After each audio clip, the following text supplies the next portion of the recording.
Hello guys, welcome to my channel again. My name is Adora, and if you're just coming across this channel for the first time, thank you very much for stopping by. Now, if you haven't pressed the red subscribe button, what are you waiting for? Please kindly smash that red subscribe button so that from time to time you'll be notified when I have a new video.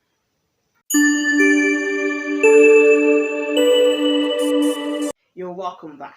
Now, today's message is for parents who live abroad. It's for mommy and daddies who live abroad, who have children abroad, who have a family abroad, who reside abroad. I have come to understand that a lot of us, especially we Africans, and especially, let me narrow it down now a little bit, especially we Nigerians. We have this culture back from home that the parents will train a child, and then later in life, when the child grows up and the parents get old, the child will also take care of the parents and all that. We're very much used to these things. This is how it has actually worked for a lot of us growing back home, where you take care of your kids, and then when the kids grow up in life and maybe they finish a university and they start working, they have a job, they have a means of income, they now start looking after you, the parents. It's a very nice way. That's a family oriented kind of tradition that we have known and we have grown to know and grown to understand over the years. A lot of us grew up to meet that kind of will I say culture. We grew up to meet it. Some of us didn't even know how it all started. We just came and we just understand it. Somehow you don't even know how it came about. You don't know who started it, but you just know that it happens, that you take care of your family, you take care of your parents, you take care of them, especially at old age. Your parents now need your love and support and all that, which is very understandable. In fact, it is even when you have love and affection in a family that these kind of things do happen. That's when you remember, oh, you have a mom or you have a dad that you need to look after, you need to take care of, and which is very beautiful. Now, for those of us who live abroad, I find it quite funny to see that when I talk to some people, their mentality is still like those of us who still live in Africa. They still have mentality of a lot of people who live back home. Some time back, I was talking to someone, and then she was telling me that well, very soon now she's just hoping that her child is going to finish, maybe in a few years to come, the child is going to finish school, she's going to get a job, and then she will relax. I was like, who will relax? She said, she, now me, that she will relax. And then I said, relax in what way? She said, that she will stop working, that it is now the turn of her child to start looking after her, to start taking care of her and all that. And I was like, really? I asked her again, where are you? Where do you live? She said, UK now. I said, really? I said, where does your child live? She said, UK. I said, so your child is going to finish school and then start working. And then just when she's about to start building her life, she now suddenly remembers that mommy is there. This I have to now put into my list of to-do things. She will now start thinking of how she will sort out your life, how she will help you out, how she will give you money, how she will... So, is that your plan? She was like, now why am I talking like this? Am I not an African anymore? Don't I know how we do these things back home? After training your kids will now start training you. They now start looking after you. I was like, for Christ's sake. The reason why a lot of our parents did these things in the past was because they did not really have the means financially. A lot of them suffered. They struggled when we were little just to make sure that we had good education, to make sure that we had good upbringing, to make sure that we had everything we wanted, even when it was not there, when it was not available. They tried their means to make sure that they put food on the table, roof over our heads. They did this with so much pressure. They did this with so much stress. And they did this without help. They did this all by themselves, on their own. So that's why when we actually grew up and we had one job or the other, we had a means of livelihood, a means of income, you just think, oh, the best way to pay my parents back is to help. the best way to pay my parents back is to take care of them. And that's because things were not so rosy. But here you are. You were fortunate enough to find yourself here. You have a good job. She has a wonderful job. You have a good job. Just because your child is about to, graduate into a different level of her life, you're already building up your list of stress you want to pile on the young girl. Bear in mind that this girl is just barely 19, 20. So at that age, she's now going to start thinking of, oh, my mommy's mortgage is going to be due next month. I have to help her pay it off. My mommy's gas, electric, I have to pay her bills. I have to pay her like this. I have to pay her that. Meanwhile, she has her own life to live.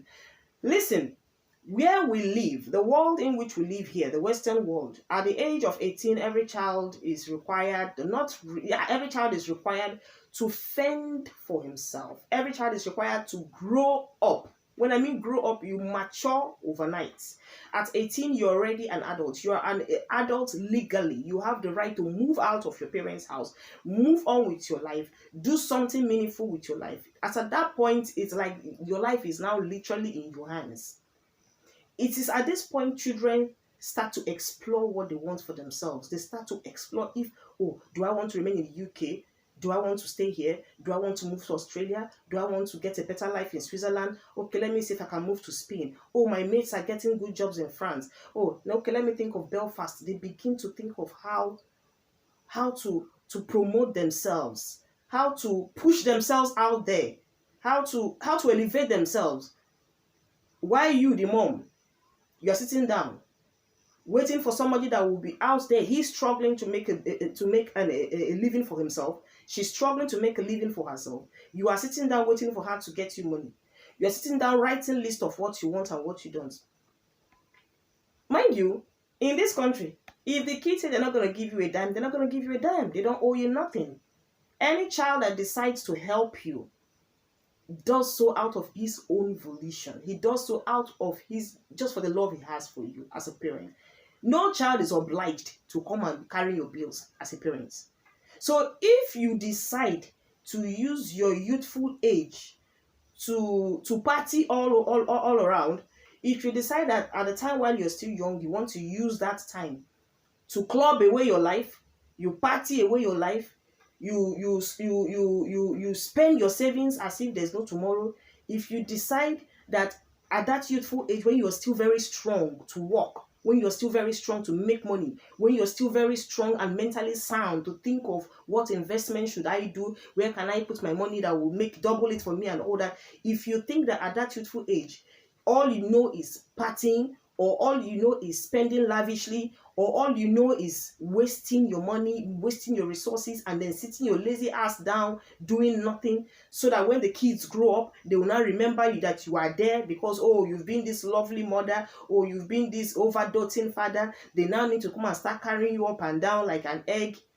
And then you now deprive these children of their own youth. You deprive them of their own joy, of their own life. They leave that thing they're supposed to be doing for themselves, and because mommy and daddy is there, it's not as if your hands are broken, your legs are not broken. You are still hale and hearty, you are strong, you can work for yourself.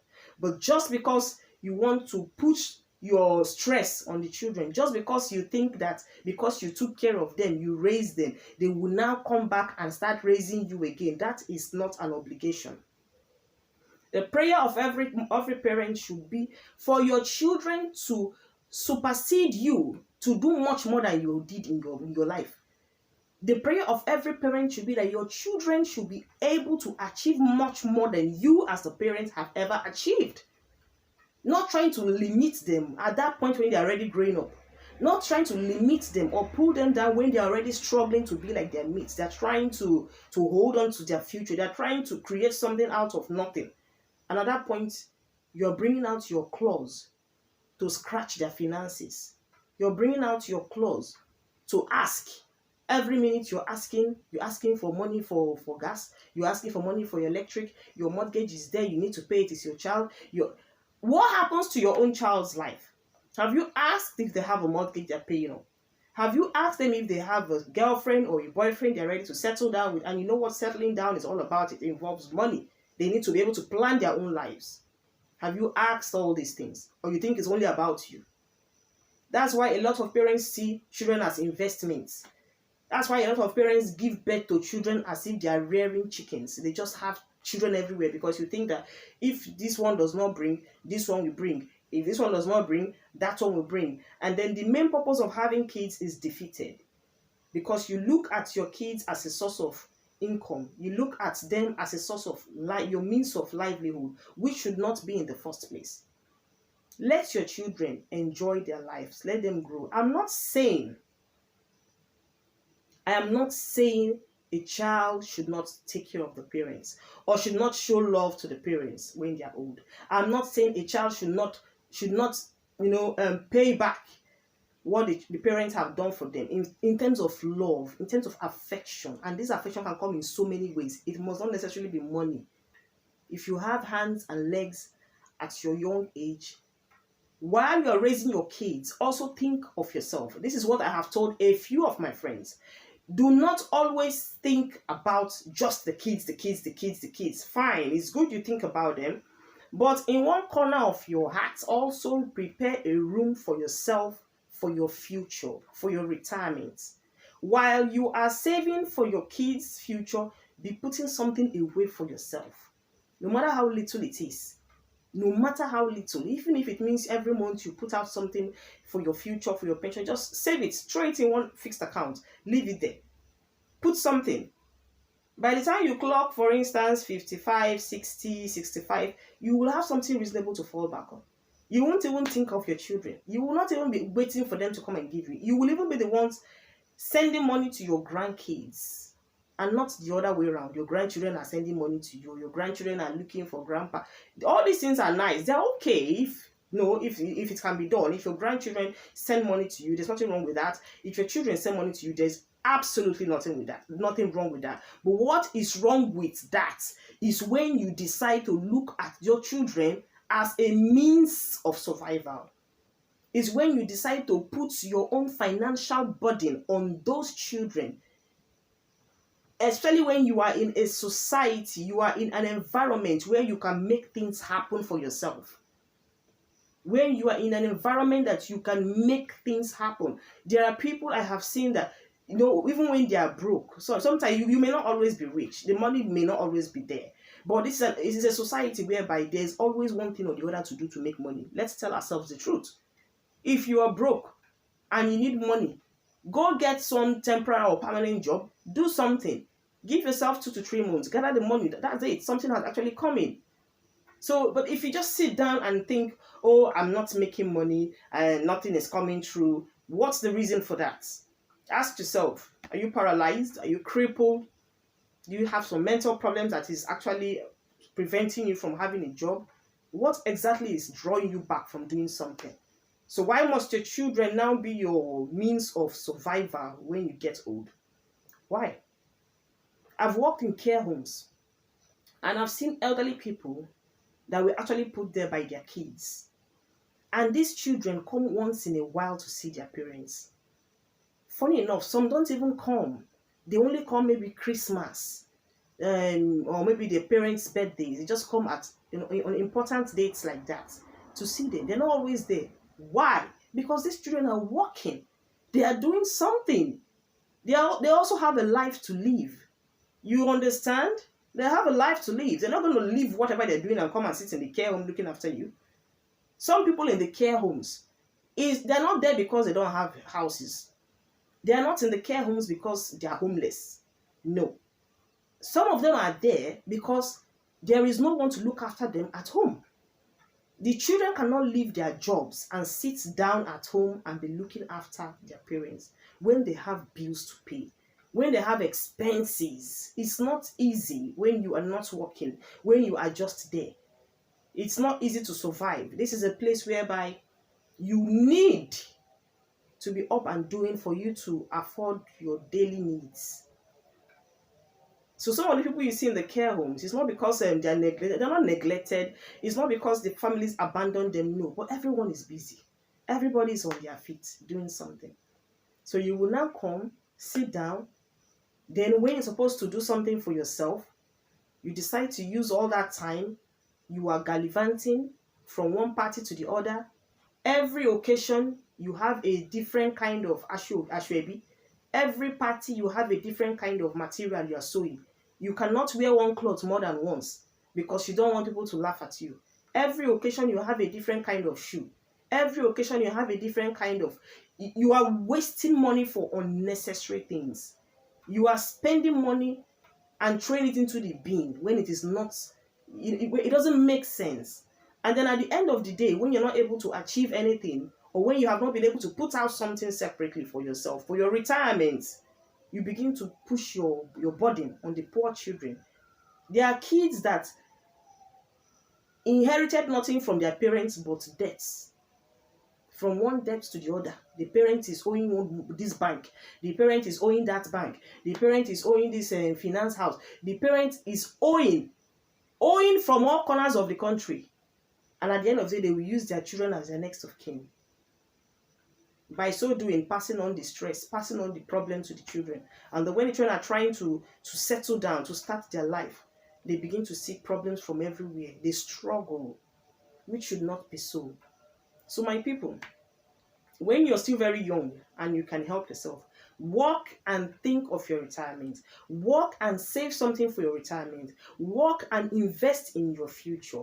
Forget about the fact that your children are there. Do what you can for them as a parent. In future, they will definitely remember you. They will definitely take care of you. They will be there for you. But the problem is, do not put your burden on the children. Let them enjoy their youth. Let them enjoy their lives. Let them explore the world if they decide to.